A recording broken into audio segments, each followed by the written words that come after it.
سورہ مرسلات مکی صورت ہے جو اپنی پر اثر آیات اور بار بار دہرائے جانے والے جملے تباہی ہے اس دن جھٹلانے والوں کے لیے کی وجہ سے جانی جاتی ہے۔ محمد اسد اپنی تفسیر دا میسج آف دا قرآن میں اس سورہ کے استعاراتی یعنی میٹافوریکل پہلوؤں پر بہت زور دیتے ہیں۔ اس سورت کا رخ ان لوگوں کی طرف ہے جو وحی اور آخرت کا انکار کرتے ہیں۔ محمد اسد کے نزدیک یہ سورت انسانی تاریخ اور فطرت کے قوانین سے استدلال کرتی ہے۔ پہلا نقطہ،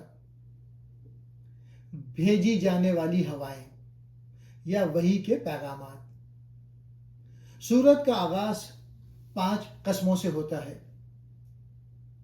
محمد اسد کا نقطہ، جہاں بہت سے مفسرین ان سے مراد ہوائیں یا فرشتے لیتے ہیں، محمد اسد کہتے ہیں کہ یہ دراصل وحی کے پیغامات کی صفات ہیں۔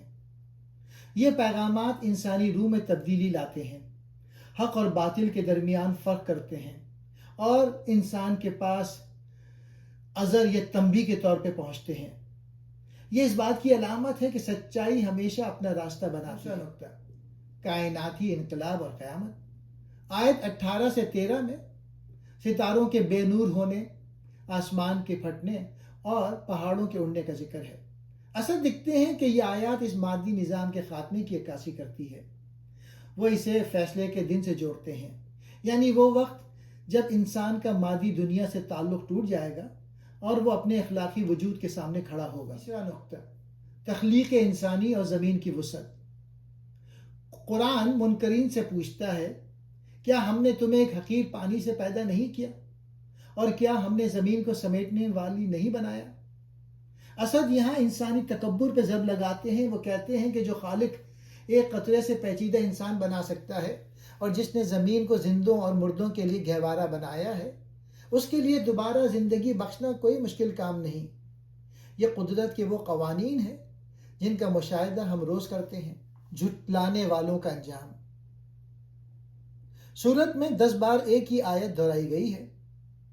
محمد اسد کے مطابق یہ تکرار تاکید کے لیے ہے۔ یہ ان لوگوں کو وارننگ ہے جو حقیقت کو سامنے دیکھ کر بھی محض اپنی انا یا مفاد کی خاطر اسے جھٹلاتے ہیں۔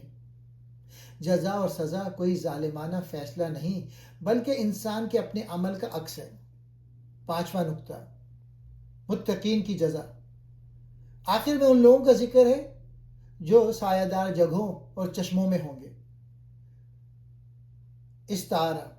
اسد یہاں بھی واضح کرتے ہیں کہ یہ مادی لذتوں کے بجائے روحانی اطمینان کی عکاسی ہے جو ان لوگوں کو ملے گی جنہوں نے دنیا میں احسان، خوبی اور سچائی کا راستہ اختیار کیا۔